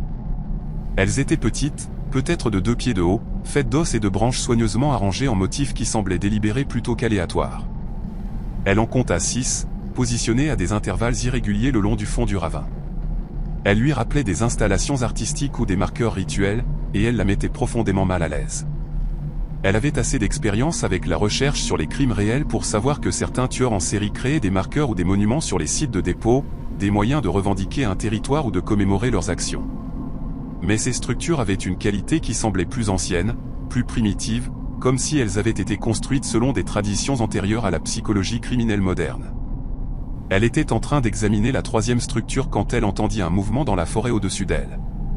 Pas un mouvement animal, auquel elle s'était habituée pendant sa randonnée, mais le son délibéré d'une personne se déplaçant à travers le sous-bois. Des branches se brisant sous un poids. Des pas qui s'arrêtaient, puis recommençaient. Camilla appela, s'identifiant comme une chercheuse, mais ne reçut aucune réponse. Le mouvement continua, et elle réalisa avec une alarme croissante que la personne qui se déplaçait dans la forêt faisait le tour du ravin, changeant de position, regardant peut-être vers elle depuis plusieurs points de vue le long de la crête. Elle prit la décision de partir immédiatement. Elle grimpa le côté escarpé du ravin, son cœur battant la chamade, ne se souciant plus de documenter des preuves ou de suivre les protocoles de recherche appropriés. Quand elle atteignit le sommet, elle vit une silhouette, peut-être à 50 yards, se tenant partiellement caché derrière un grand arbre. La silhouette portait des vêtements de plein air similaires aux siens, des verts et bruns foncés qui se fondaient avec la forêt, mais quelque chose dans leur posture et la manière dont ils restaient partiellement cachés rendit Camilla certaine que ce n'était pas une rencontre fortuite avec un autre randonneur. Elle se retourna et marcha rapidement vers le sentier envahi qu'elle avait suivi pour arriver dans cette zone, luttant contre l'envie de courir, car elle savait que courir signalerait la peur et la vulnérabilité. Derrière elle, elle entendit la silhouette la suivre, ne faisant aucun effort pour réduire la distance, mais maintenant un intervalle constant de peut-être 40 ou 50 yards.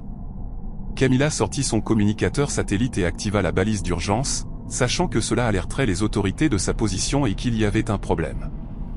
Elle continua à marcher, se déplaçant aussi vite que le terrain le permettait. Et après environ 10 minutes, les sons de la poursuite cessèrent. Quand elle regarda en arrière, elle ne vit personne. Elle continua à marcher pendant une autre heure jusqu'à ce qu'elle croise un sentier plus établi, où elle rencontra un couple de randonneurs qui confirmèrent qu'elle se dirigeait dans la bonne direction vers la zone de parking du départ du sentier. La réponse à sa balise d'urgence amena des rangers du service forestier et des députés du shérif dans la zone en moins de 3 heures.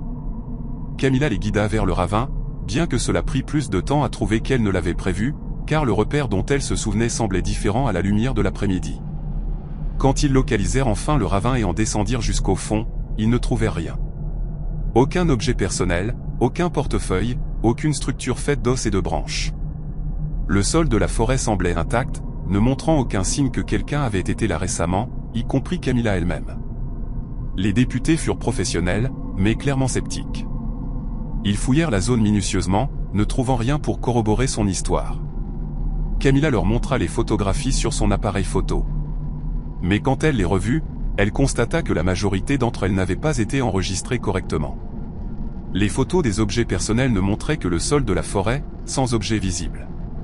Les images des structures en os étaient complètement noires, comme si elles avaient été prises dans l'obscurité, malgré le fait qu'elle les avait enregistrées en plein jour. Seules ses coordonnées GPS restaient, prouvant qu'elle avait été à l'endroit qu'elle prétendait, mais ne fournissant aucune preuve de ce qu'elle disait avoir trouvé là-bas. Un des députés mentionna, presque négligemment, que ce n'était pas la première fois que quelqu'un rapportait avoir trouvé des preuves dans cette zone qui disparaissait par la suite. Il ne développa pas, mais Camilla comprit l'allusion. Elle demanda à propos de la personne qu'elle avait vue la suivre, et les députés confirmèrent qu'ils avaient trouvé des traces appartenant à 2 personnes différentes, celle de Camilla et celle de quelqu'un d'autre. Mais les autres traces s'arrêtaient abruptement au milieu de la forêt, sans explication sur la manière dont la personne qui les avait faites était partie. L'enquête fut documentée, mais ne produisit aucun indice exploitable. Le portefeuille que Camilla avait photographié, qui aurait été une preuve cruciale dans une affaire de personnes disparues, ne fut jamais retrouvé. Les structures qu'elle avait documentées restèrent inexpliquées, sans preuve physique pour prouver qu'elles avaient existé. Camilla rentra dans son état, ébranlée et confuse, incertaine de ce qu'elle avait vécu ou de ce que cela signifiait. Elle ne publia jamais l'épisode de podcast qu'elle préparait, incapable de réconcilier ses recherches documentées avec l'impossibilité de ce qui s'était passé dans ce ravin. Dans l'année suivant son expérience, un autre randonneur disparu de la même zone générale, un homme dans la trentaine, randonnant seul, vu pour la dernière fois sur un sentier à 2 miles du ravin que Camilla avait exploré. Sa disparition correspondait parfaitement au schéma de 3 ans, survenant en octobre, exactement à l'heure. L'affaire reste non résolue. Camilla n'est pas retournée en Oregon et a complètement changé le focus de son podcast, se concentrant désormais sur des crimes résolus avec une documentation et une vérification claire. Elle reçoit occasionnellement des messages de personnes qui ont lu sur les disparitions de l'Oregon, lui demandant si elle prévoyait de continuer son enquête, mais elle décline toujours. Elle sait ce qu'elle a trouvé dans ce ravin. C'est que quelqu'un ou quelque chose l'observait. C'est que les preuves qu'elle a documentées ont disparu sans explication. Certaines histoires, a-t-elle conclu, ne sont pas destinées à être racontées, car le fait de les raconter pourrait attirer une attention indésirable, ou parce que la vérité est quelque chose qui ne peut pas être capturé par un équipement d'enregistrement ou vérifié par des preuves physiques. La forêt au sud de Portland continue d'attirer des randonneurs qui ignorent le schéma des disparitions, et la zone reste officiellement ouverte malgré les affaires non résolues. Et quelque part dans cette vaste étendue d'arbres et de ravins, des questions restent sans réponse sur ce qui arrive aux personnes qui s'aventurent trop profondément dans des endroits où les frontières entre l'explication et le mystère deviennent impossibles à distinguer.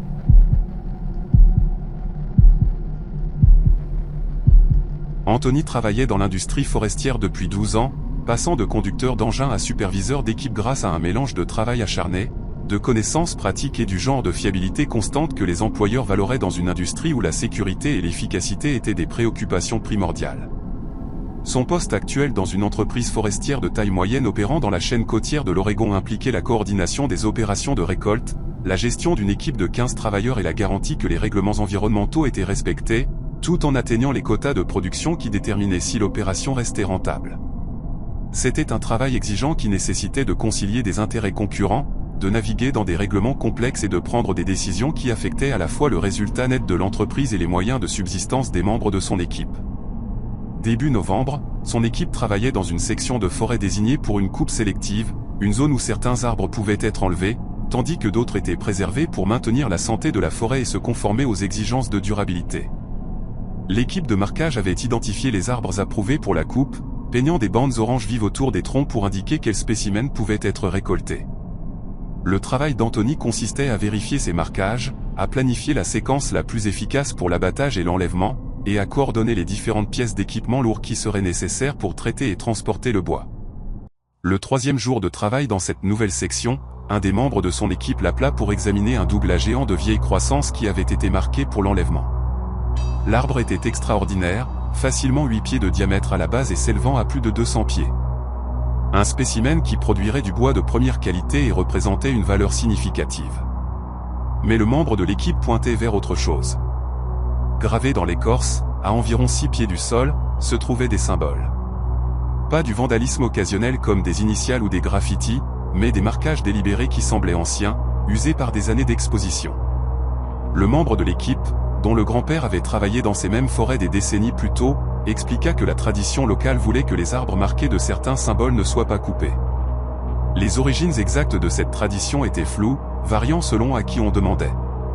Mais le consensus général était que les marques indiquaient des arbres ayant une signification spirituelle ou culturelle pour les groupes autochtones qui avaient habité cette région longtemps avant la colonisation européenne. Anthony avait entendu des histoires similaires auparavant. L'exploitation forestière dans le Pacifique Nord-Ouest croisait fréquemment des sites culturels autochtones et des traditions, et les entreprises respectables faisaient des efforts pour identifier et éviter de telles zones.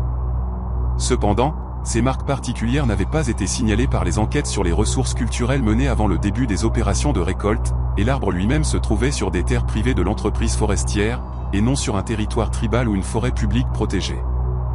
Anthony documenta les symboles avec des photographies et appela son responsable de district pour signaler la situation. La réponse qu'il reçut ne fut pas celle à laquelle il s'attendait. Le responsable de district fut sympathique, mais clair, l'entreprise avait déjà investi des ressources significatives dans l'arpentage et la planification de cette opération de récolte, avait obtenu tous les permis nécessaires et était sous pression de la part de la direction pour atteindre les objectifs de production du trimestre. L'arbre en question représentait près de $10 000 en valeur immédiate et avait été correctement marqué pour la récolte selon toutes les exigences légales. Si Anthony pouvait trouver des raisons légales ou réglementaires spécifiques pour lesquelles l'arbre ne pouvait pas être coupé, ce serait différent. Mais des références vagues au folklore local et à la tradition n'étaient pas des motifs suffisants pour laisser debout un bois précieux. Le responsable de district suggéra qu'Anthony pouvait contacter les bureaux tribaux locaux s'il voulait poursuivre la question, mais il fit clairement comprendre que tout retard dans le calendrier de récolte devrait être justifié par des preuves concrètes de violation légale ou de préoccupation concernant les ressources culturelles qui n'avaient pas été prises en compte dans le processus de délivrance des permis initial. Anthony se retrouva dans une position inconfortable. Personnellement, il sentait que l'arbre marqué ne devait pas être coupé, du moins pas avant qu'un expert en affaires culturelles autochtones puisse examiner les symboles et fournir un avis éclairé sur leur signification. Mais il comprenait aussi les réalités économiques de l'industrie et la pression exercée sur son équipe pour maintenir l'emploi dans un marché de plus en plus incertain.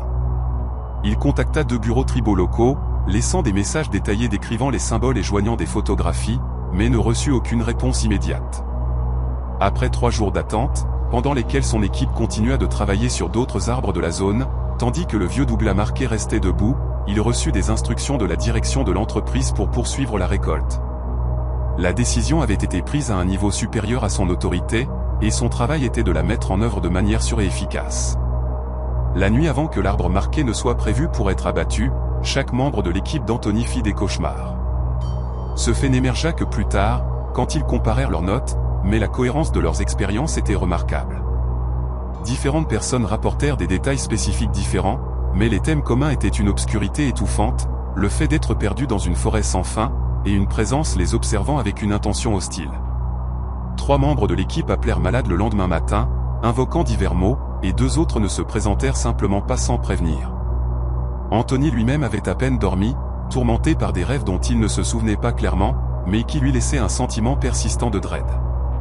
Les membres restants de l'équipe étaient nerveux et distraits, et Anthony dut prononcer ce qui revenait à un discours de motivation sur la responsabilité professionnelle et l'importance de suivre les protocoles de sécurité établis, indépendamment des sentiments personnels ou des superstitions. L'opération d'abattage elle-même fut plaguée de problèmes dès le début. L'opérateur de tronçonneuse signala que son équipement continuait de caler, malgré le fait qu'il avait été entretenu et révisé selon les procédures standards seulement quelques jours plus tôt. Quand une scie de secours fut apportée, elle rencontra les mêmes problèmes. Les systèmes d'allumage électronique tombèrent en panne à plusieurs reprises. Les lignes hydrauliques de l'excavatrice, positionnées pour aider à contrôler la chute de l'arbre, développèrent des fuites qui n'auraient pas dû être possibles étant donné l'historique d'inspection récente de l'équipement. Un câble du système de treuil se rompit sous une charge bien inférieure à sa capacité nominale, manquant de peu de blesser 2 travailleurs qui durent se précipiter pour se mettre en sécurité.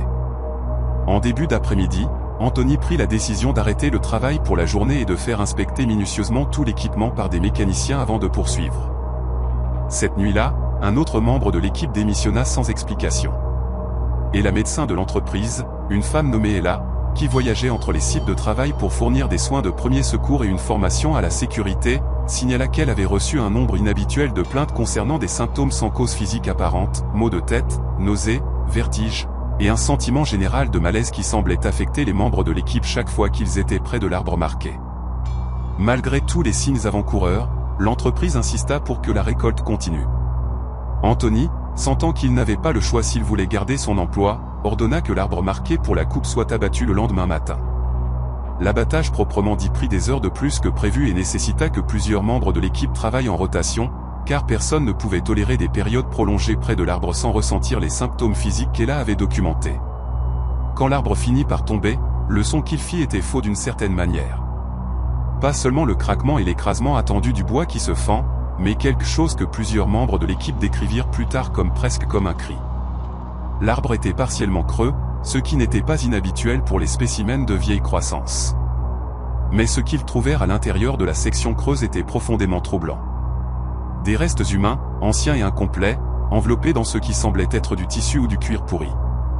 À côté des restes se trouvaient des objets qu'elle a reconnus immédiatement, grâce à ses connaissances en anthropologie, comme des objets rituels autochtones, y compris des instruments en os sculptés, des perles en coquillage, et des fragments de ce qui aurait pu être des atours cérémoniels.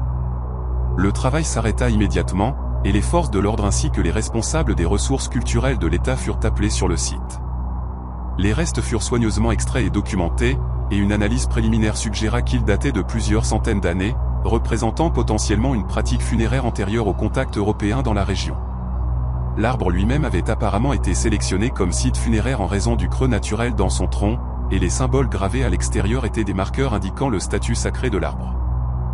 Anthony et son équipe avaient, malgré leurs meilleures intentions et dans l'ignorance de la signification culturelle complète, profané ce qui équivalait à un site funéraire. L'impact psychologique sur l'équipe fut immédiat et sévère. En moins d'une semaine, 5 membres de l'équipe avaient quitté l'entreprise, invoquant diverses raisons, mais tous clairement ébranlés par ce qui s'était passé. Anthony lui-même commença à ressentir des symptômes que son médecin attribua initialement au stress, mais qui semblaient aller au-delà des réactions normales au stress, des fièvres récurrentes sans infection apparente, des hallucinations consistant principalement en des figures en tenues traditionnelles autochtones se tenant à la périphérie de sa vision, et des pensées intrusives vives concernant l'arbre et ce qu'il contenait. Plus troublants encore furent les rapports d'autres membres de l'équipe faisant état d'expériences similaires. Les symboles de l'arbre apparaissaient dans leurs rêves. Ils entendaient des sons dans la forêt la nuit, alors qu'ils étaient chez eux, loin du site de travail, des sons qui ressemblaient au vent dans les branches ou à des voix parlant dans des langues qu'ils ne comprenaient pas. 3 membres de l'équipe cherchèrent un traitement auprès de professionnels de la santé mentale pour de l'anxiété et un stress post-traumatique. Un fut hospitalisé après avoir subi ce que les médecins appelèrent un épisode psychotique aigu, au cours duquel il devint convaincu que des esprits de l'arbre le suivaient. Finalement, des représentants des nations tribales locales purent effectuer des cérémonies sur le site où l'arbre s'était tenu. Les restes trouvés dans le tronc furent réenterrés selon les pratiques traditionnelles, avec les rituels appropriés menés par des aînés tribaux qui exprimèrent à la fois de la tristesse et de la colère concernant la profanation qui avait eu lieu. La cérémonie sembla aider quelque peu. Les symptômes aigus que les membres de l'équipe avaient ressentis diminuèrent progressivement, bien que beaucoup rapportèrent des effets persistants qui durèrent des mois, voire des années. L'entreprise forestière déplaça ses opérations vers une autre zone et désigna la section où l'arbre marqué s'était tenu comme permanemment interdite à la récolte, l'établissant comme une zone de protection des ressources culturelles. Anthony fut muté vers une autre entreprise dans un autre état, incapable de continuer à travailler dans des forêts où il devait constamment s'inquiéter de répéter l'erreur qu'il avait commise. Des années plus tard, il fait encore occasionnellement des cauchemars concernant l'arbre et voit parfois des figures dans sa vision périphérique qui disparaissent quand il tourne la tête pour les regarder directement. Le moignon de l'arbre, bien que ce soit du bois mort qui aurait dû sécher et pourrir selon les processus normaux, continue de suinter une sève noire chaque fois qu'il pleut, un phénomène en cours qui a été photographié et documenté par des chercheurs, mais jamais adéquatement expliqué. La zone entourant le moignon a été évitée par la faune, ne montrant aucun des signes habituels d'activité animale que l'on s'attendrait à trouver dans un environnement forestier, comme si les créatures reconnaissaient instinctivement que quelque chose n'allait pas avec cet endroit. Les communautés autochtones locales continuent de maintenir le site, effectuant des cérémonies périodiques et s'assurant que les erreurs commises lors de cette opération de récolte de novembre ne se répètent pas. L'histoire de l'arbre creux sert de rappel que certaines frontières ne devraient jamais être franchies et que certains avertissements ne devraient jamais être ignorés, indépendamment des pressions économiques ou des technicalités légales.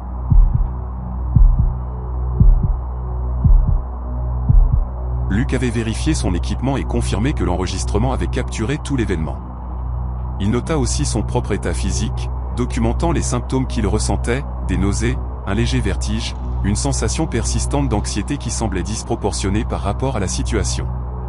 Il fit rapidement ses bagages et randonna jusqu'au départ du sentier, impatient de retourner à son studio où il pourrait analyser l'enregistrement correctement. Ce soir-là, travaillant dans son studio maison avec un logiciel d'analyse audio professionnel, Luc examina l'enregistrement en détail. Ce qu'il trouva était véritablement déroutant. Le son existait principalement dans une plage de fréquence entre 15 et 35 Hz, en dessous de la plage normale de l'ouïe humaine, mais dans la plage que les humains peuvent percevoir comme une vibration et qui peut causer un inconfort physique. Cette plage de fréquence était parfois appelée infrason, et on savait qu'elle provoquait des sentiments de malaise, des nausées, et même des hallucinations chez les individus sensibles. Mais l'aspect inhabituel n'était pas la fréquence elle-même, mais le motif et la source. Le son présentait des caractéristiques qui ne correspondaient à aucun phénomène naturel que Luc connaissait. Il était trop régulier pour être du vent ou une activité géologique, mais trop complexe pour être une machinerie ou un équipement fabriqué par l'homme. La forme d'onde affichait des motifs qui suggéraient une sorte d'interférence entre plusieurs sources, comme si plusieurs générateurs de sons différents fonctionnaient simultanément et créaient des interactions complexes. Luc partagea l'enregistrement avec des collègues de la communauté du génie audio, et leur analyse confirma ses observations tout en soulevant plus de questions. Un collègue nota que la fréquence fondamentale changeait légèrement pendant l'enregistrement d'une manière qui suggérait que la source se déplaçait, mais l'effet Doppler était faux pour tout objet en mouvement connu. Un autre collègue identifia des harmoniques qui n'auraient pas dû exister si le son était produit par des moyens mécaniques. L'enregistrement commença à circuler en ligne, partagé à travers des forums audio et des groupes d'investigation paranormale.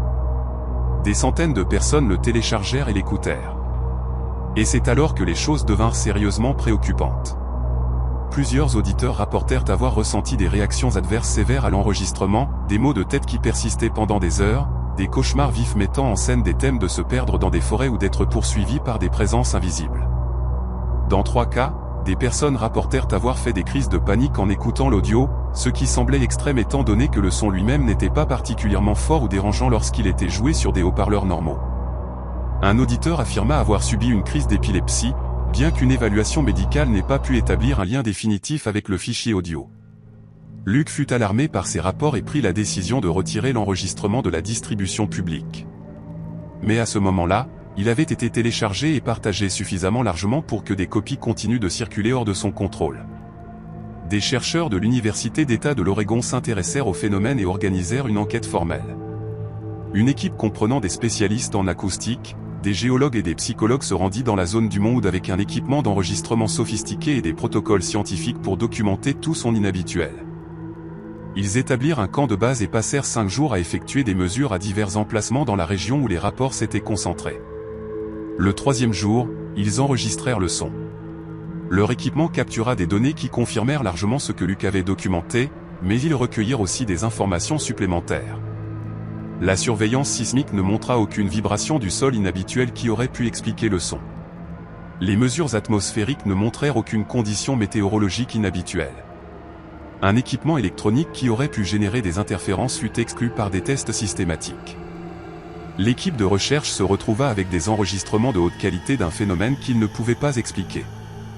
L'analyse des données de l'équipe de recherche révéla quelque chose qui augmenta le mystère plutôt que de le résoudre. Le son semblait provenir de plusieurs points simultanément, comme si les sources étaient réparties dans toute la forêt plutôt que d'émettre depuis un emplacement unique. Les tentatives de triangulation utilisant plusieurs appareils d'enregistrement produisirent des résultats impossibles, suggérant que le son était soit réfléchi de manière qui défiait les comportements acoustiques normaux, soit généré d'une manière ou d'une autre depuis l'intérieur de la canopée forestière et du sol simultanément. Plus préoccupant encore fut une découverte issue de la composante d'évaluation psychologique de l'étude. Les membres de l'équipe qui avaient été exposés directement au son sur le terrain montrèrent des changements mesurables dans les motifs d'activité cérébrale, particulièrement dans les régions associées à la réponse de peur et à l'orientation spatiale. Ces changements persistèrent pendant des heures après l'exposition et, dans certains cas, furent accompagnés de rapports d'hallucinations légères ou de pensées intrusives. L'enquête fut discrètement suspendue après que le chercheur principal fut hospitalisé à la suite de ce qui fut officiellement décrit comme un épisode de migraine sévère, mais que le chercheur confia en privé à des collègues comme impliquant des symptômes bien plus troublants, des hallucinations de figures se déplaçant dans la forêt, une sensation persistante d'être observé, des hallucinations auditives de voix parlant dans des langues inconnues. L'évaluation médicale trouva des niveaux élevés d'hormones de stress et des motifs de sommeil perturbés, mais ne put identifier aucune cause organique pour les symptômes aigus. Les résultats de l'équipe de recherche de l'université furent documentés dans des rapports internes, mais jamais publiés dans des revues à comité de lecture, en partie parce que les données étaient trop incohérentes pour une publication, et en partie parce que des préoccupations furent soulevées par le comité d'éthique concernant la moralité d'exposer des sujets de recherche à un phénomène qui semblait avoir des effets psychologiques et physiologiques réels. Le son continue d'être signalé périodiquement par des randonneurs dans la zone du Mont Hood. Les rangers du service forestier sont au courant du phénomène et l'ont noté dans leurs journaux d'incidents, mais il n'y a aucune explication officielle ni système d'avertissement. La zone reste ouverte à l'accès public, avec des avertissements standards sur les dangers de la nature sauvage, mais aucune mention spécifique des anomalies acoustiques. Luc supprima toutes les copies de son enregistrement de ses archives personnelles après avoir appris les effets adverses que d'autres personnes avaient ressentis, et il a refusé à plusieurs reprises les demandes de recréer ou de redistribuer l'audio. Il souffrit de cauchemars récurrents pendant plusieurs mois après sa première rencontre avec le son, des rêves qui mettaient toujours en scène la forêt et incluaient toujours une présence qu'il pouvait sentir, mais jamais voir complètement. Ces cauchemars ont diminué avec le temps, mais ne se sont jamais complètement arrêtés. Les tentatives de localiser et d'identifier la source du son ont échoué à plusieurs reprises. Les enquêteurs qui ont passé de longues périodes dans la zone en espérant documenter le phénomène en sont repartis frustrés, car le son apparaît et disparaît selon aucun calendrier prévisible.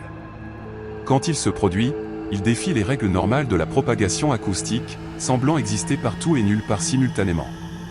Les groupes autochtones de la région, lorsqu'on les interroge sur le phénomène, ont généralement refusé de commenter publiquement, bien qu'un aîné tribal ait mentionné en privé que certaines zones de la forêt ont toujours été considérées comme spirituellement actives, et que des sons sans sources apparentes faisaient partie de la tradition orale depuis des générations. Les aînés suggérèrent que certaines frontières existent pour des raisons que la science occidentale n'est pas équipée pour comprendre, et que certains mystères ne sont pas destinés à être résolus, mais plutôt respectés. Le phénomène reste officiellement inexpliqué. Les enregistrements qui existent sont étudiés occasionnellement par des chercheurs intéressés par les événements acoustiques anormaux, mais aucun consensus n'a émergé sur ce qui pourrait générer le son ou pourquoi il produit des effets physiologiques et psychologiques si cohérents sur ceux qui l'expérimentent. Les randonneurs continuent de signaler des rencontres, et la communauté en ligne des randonneurs continue de débattre pour savoir si le phénomène est naturel, artificiel, ou autre chose entièrement. Luc refuse de discuter de son expérience en détail, au-delà de reconnaître qu'elle a eu lieu et qu'il regrette d'avoir partagé l'enregistrement publiquement. La forêt autour du Mont Hood conserve ses secrets. Et quelque part dans ces anciens peuplements de douglas et de pruches de montagne, un son continue de pulser à travers l'air et le sol, attendant la prochaine personne qui l'entendra et se demandera ce que cela signifie, d'où cela vient, et pourquoi cela crée une inquiétude si profonde chez tous ceux qui l'expérimentent.